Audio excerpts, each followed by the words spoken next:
Lahat ng mga pagsubok, nandun na. Tapos sabi ko, eto na, nakapag 2 years na ako. So, laban na to. Pagod na rin ako. Tumatanda na tayo, wala pang achievement. Yung gano'n ba, looking for healthcare assistant na without IELTS. At narinig ni Lord yung, yung ano lang, yung silent prayer ko ba.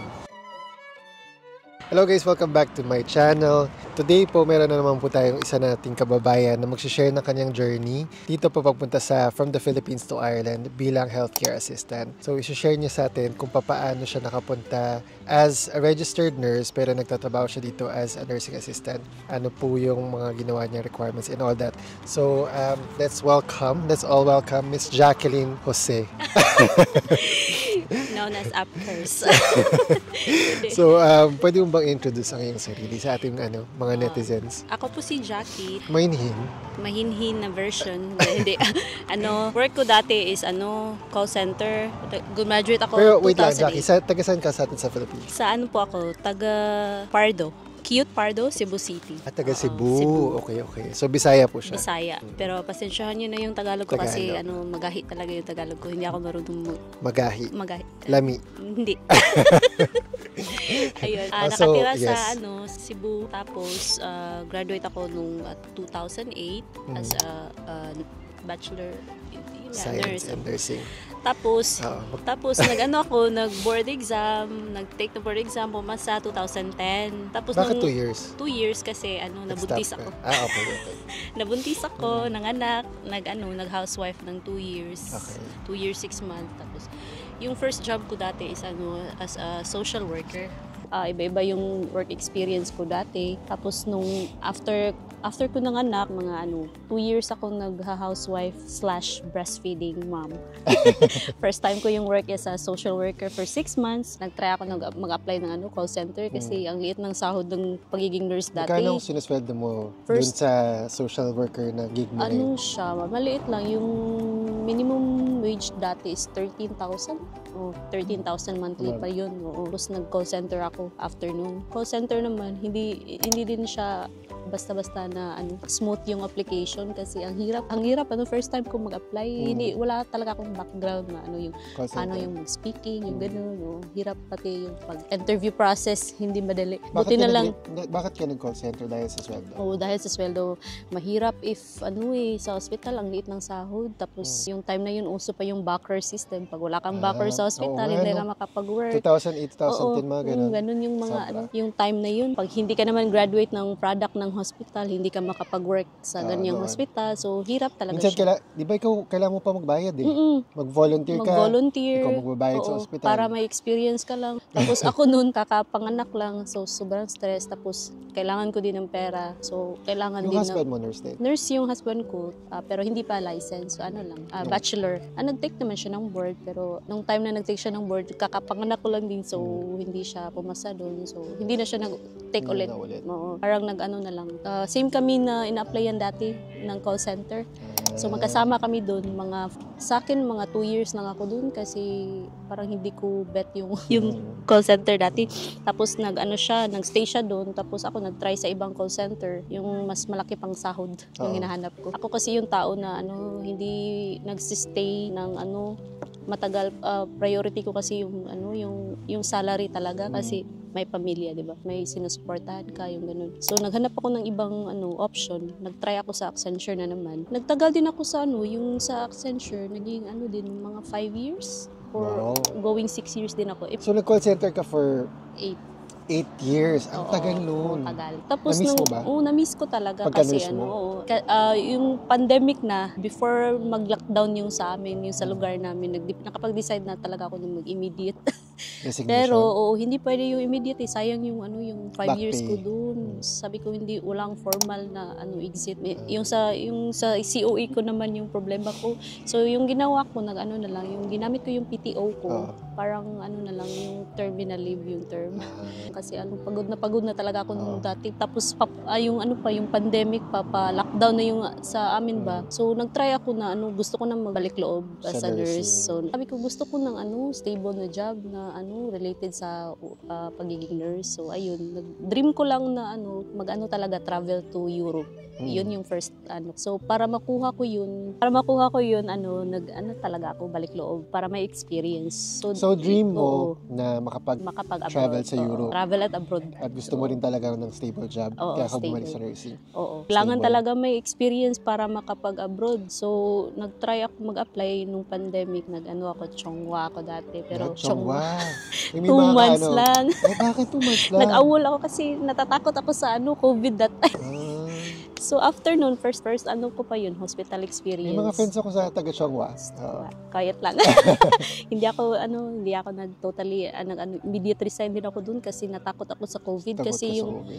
yung may high risk patient or family kasi ako nakasama sa bahay, yung mga in-laws. Time na yun, first job, excited ako na first job, pagiging nurse, pero takot at the same time kasi COVID nga, 'di ba? Yung peak ng So COVID, parang magsisimula ka pa lang maging nurse tapos biglang COVID agad. Sinabak agad sa mga pagsubok. Family. So after noon, may friend ako na sabi niya, yung friend ko kasama ko dati sa college. Parang nagkita kami ulit, blessing in disguise din to kasi nagkita kami ulit sa Mango Study Center. Nung time na yun, dati kasi ako, yung sa Accenture before, sumali ako sa NCLEX sponsorship program.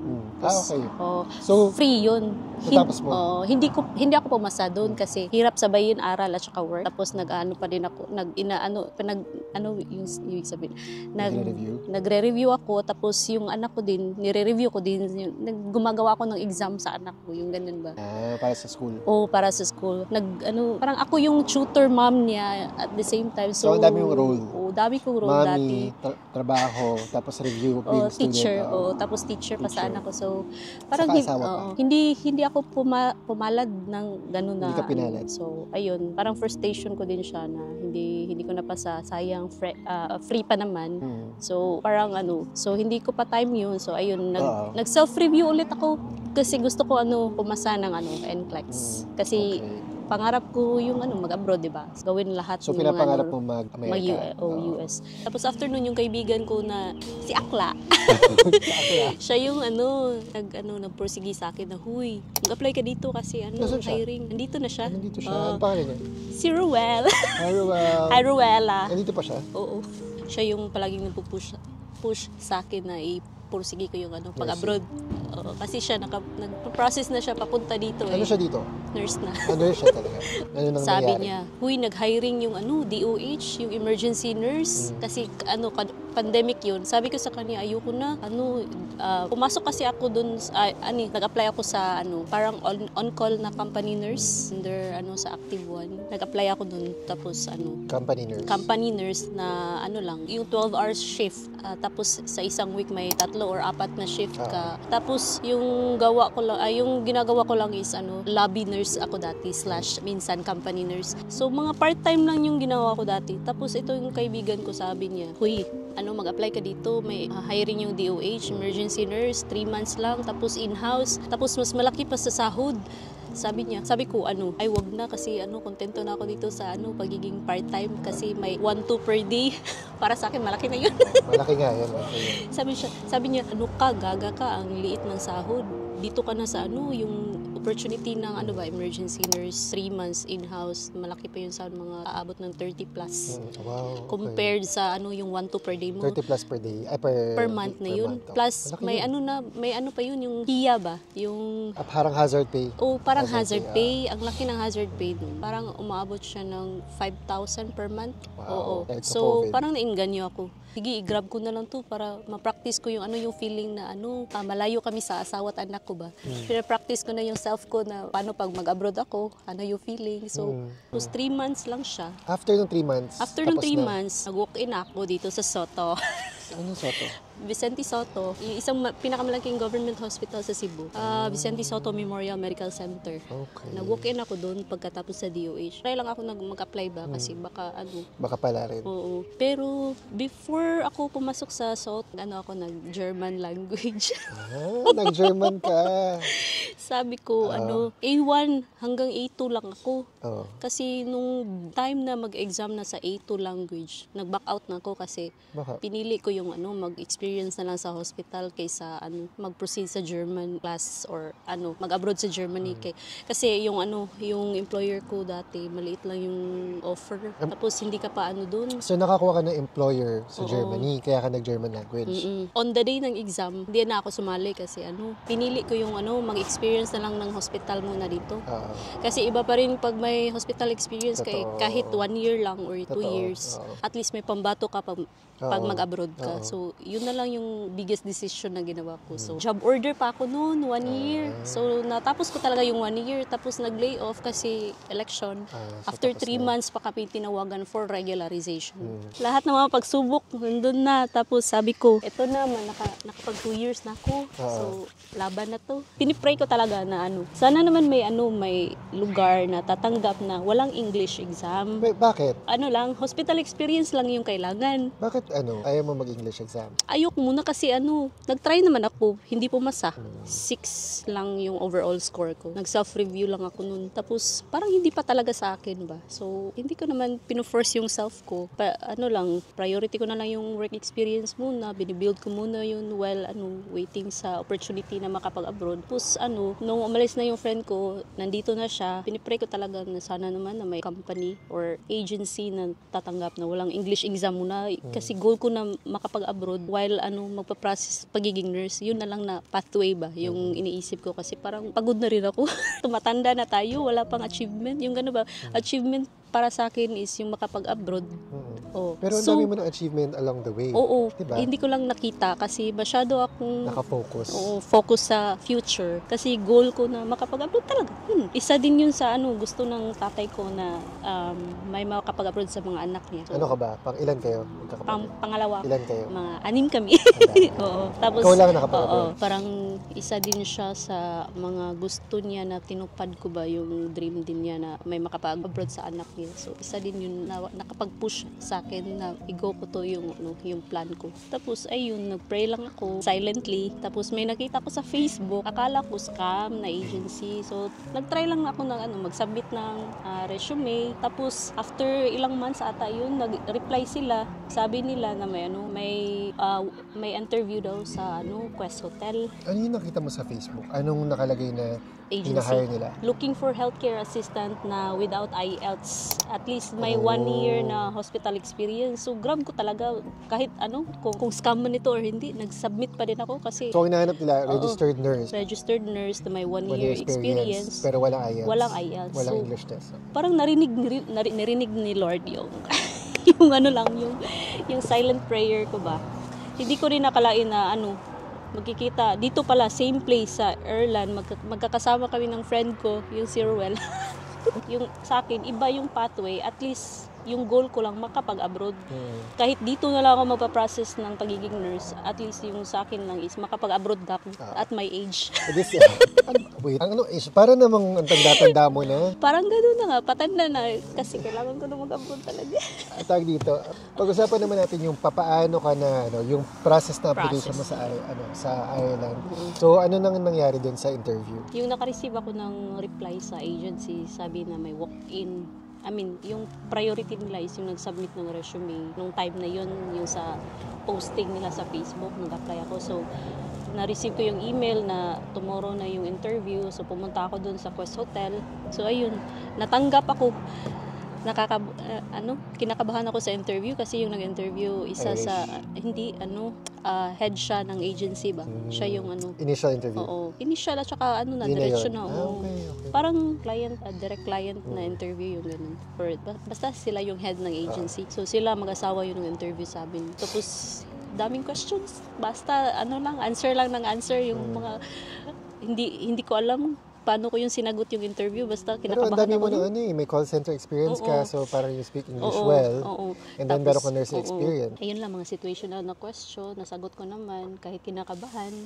Tapos after nun, hindi ko na-expect. Kasi after nun ng interview, magbibigay agad sila ng feedback na pasado ka or hindi. Ay, ganyan din nangyari sa amin. Right after the interview. Orientation agad. in the afternoon. So, kaba-kaba talaga. Oo. Antay-antay kami sa labas, tapos mabuti Para naman, kayo na gano'n, no? Addition sa Starstruck. So, ang next na natin pag-uusapan is yung Buhay dito. buhay mo pagdating sa Ireland. Guys, magpapack up lang kasi kami malamig na siya. Malamig na, hindi ako naka-jacket. So, guys, Kasi hindi nag-jacket. we'll see you later. Bye. Ito pala yung magandang view dito sa, saan ba to? Nasa tayo? County Clare. Westlake. Westlake. Yan, parang, this is called 2 Mile Gate sa County Clare. Very serene lang siya. Ayan. Yes. So, yan, si Jackie. Hello. Nurse Jackie. Ito kami may pa couch. And ito yung bar.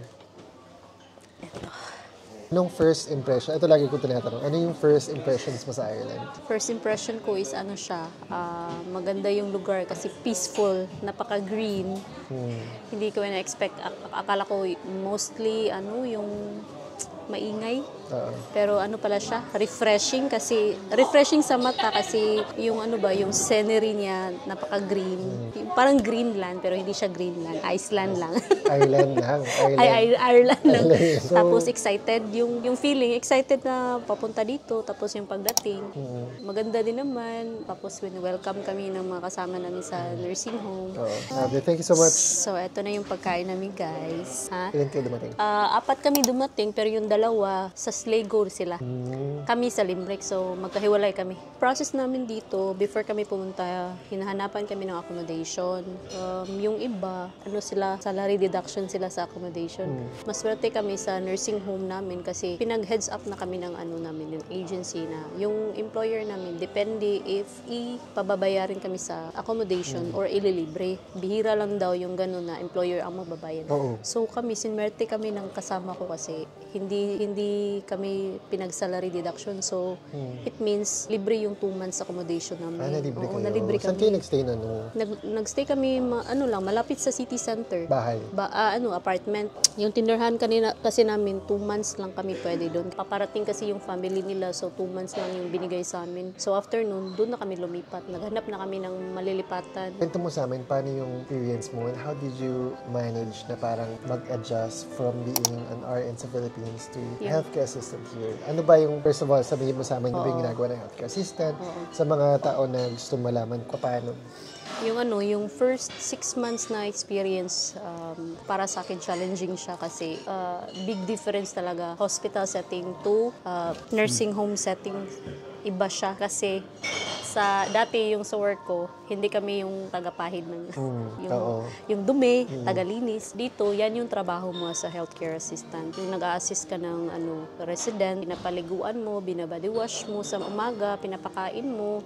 Tapos during sa lunch or tawag nila dito is dinner, lunch sa atin, kami yung nag-feed. Tapos afternoon, mag-change pad. Yung pinapakain? Oo, yung kami nagsusubo yung mga hindi able na mga yung kailangan na 2 or double, yung mga naka-Boxton wheelchair yung tawag dito, yung mahirap na mag-self-feeding.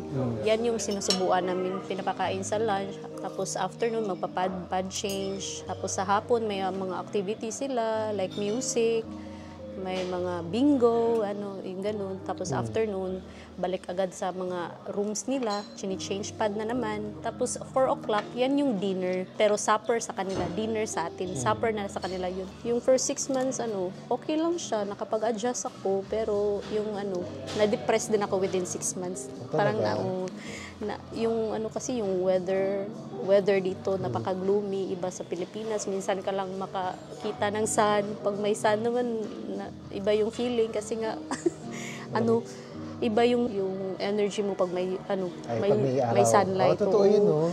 Kaya talaga ako noon, mga 3 months nag-depression ako. Mabuti na lang may kasama ako sa room.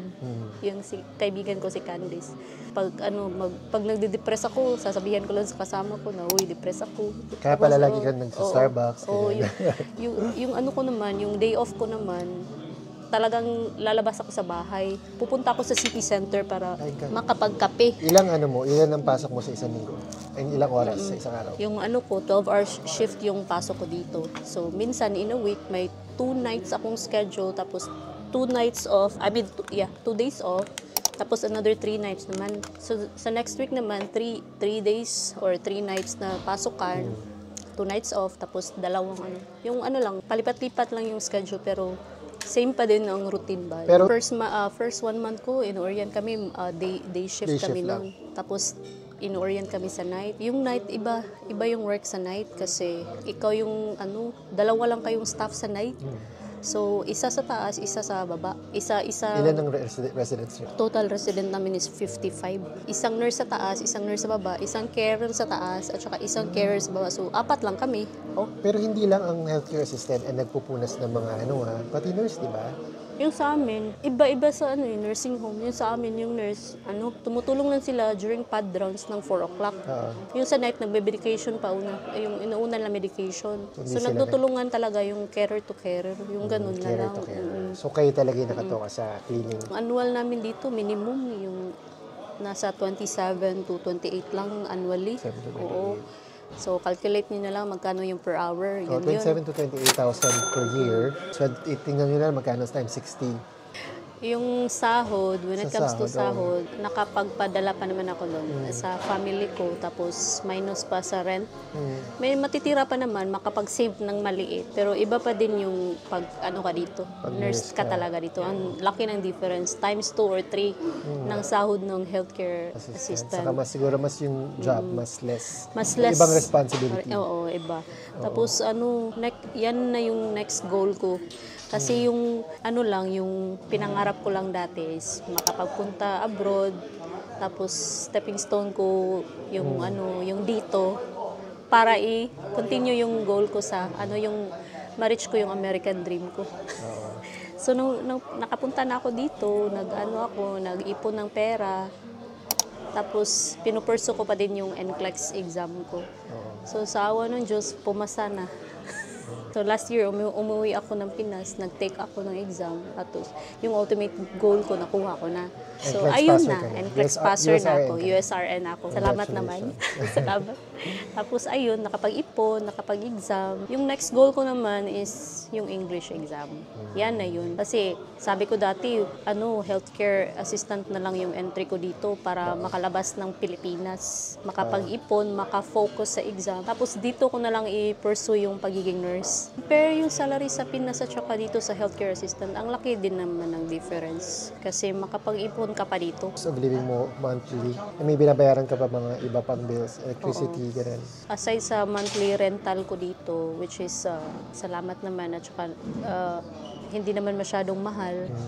Nagbabayad ako ng monthly rent na 300. Ngayon is 300. Ngayon. Tapos yung kuryente dito every 2 months, so nasa mga roughly 50 to 80 Yung ganun. contribution mo. Contribution. Every 2 months na yun, yung sa electric. Iba din yung sa gas. Nagbibigay ng mga 50 din, yung ganun. Kasi iba yung electric at saka iba yung gas dito. Tapos, in a month, nasa mga, including na yung mga groceries, parang aabot ng 500 siguro. 500 na Oo, yun. in a month. Sa akin lang yun ha. Nagpapadala pa ako sa Pinas. Sa family ko, minsan sa kapatid, yung ganun mga emergency na mga Ikaw ba ang mga breadwinner expenses. sa inyo? Slight lang. Hindi 100% kasi may family naman ako. Ireland dito, peaceful talaga dito. Ayun lang talaga. Napaka Tapos family-oriented sila. tahimik Tapos dito.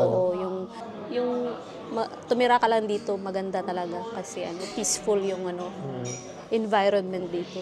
Malapit na din ako maging dito, mag-permanent resident kasi ang bilis lang ng panahon eh. When it comes to family reunification, general work permit holder, pwede mo bang makuha ang family mo? Oo, pwede na may bago silang policy na pinag-impose, I think last year yun, January. Sabi nila pwede na apply ng family reunification yung mga stamp 1 or general work permit holder. Pero yung requirements naman, pahirap din. Kasi kailangan at least 1 year ka na dito or yung annual na income, aabot ng 30,000 pataas. 30,000 above. Oo. So, yung sa amin naman, yung sa akin naman, hindi siya pasok sa requirement. So, sana naman, it's either i-uniform nila yung sahod sa mga stamp 1 or babaan yung requirement para makapag-apply kami sa yung family reunification. Kasi yun yung mahirap. Kasi maghahanap naman kami ng ibang employer na mas malaki yung sweldo. Annual, Oo, kailangan kasi at least mga 15 or 16 per hour yung rate para aabot ka ng 30,000 annually, 30,000 up. Iba wala masyadong employer na tumatanggap or nagbibigay ng work permit. So, yun lang, wala kang choice. It's either mag-level up ka ng career mo dito, proceed mo yung English exam, take ka ng RCSI, or Which is possible naman. possible naman siya. Or mag-ano ka na lang, extend ka ng another 3 years with the same employer, tapos work out mo yung pagiging nurse, or antay ka na lang na magiging permanent resident ka dito. Which is matagal. Matagal.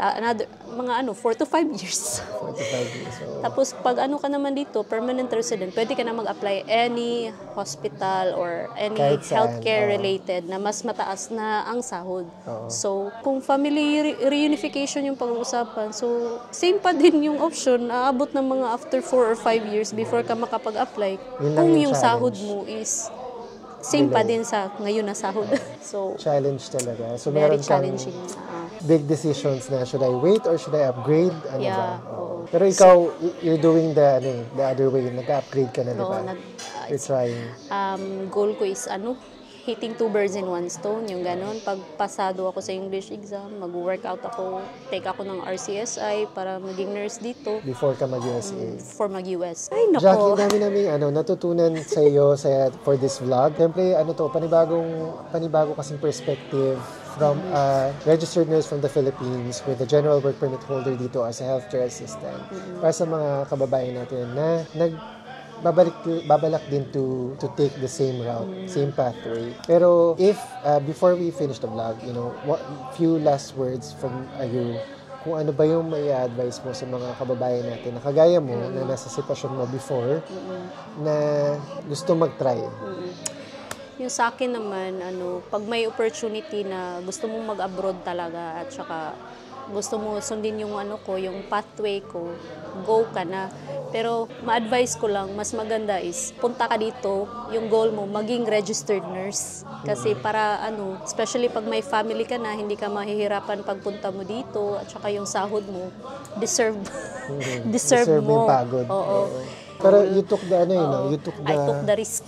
You took the parang harder path. Harder pa. Kasi kailangan kong mag-level up na lang dito kasi nandito na ako. Yun lang guys. So, meron kang gusto shout out. Shoutout sa family ko sa Cebu. Hi sa husband ko at saka sa anak ko. Yun lang. Hello po sa inyo lahat.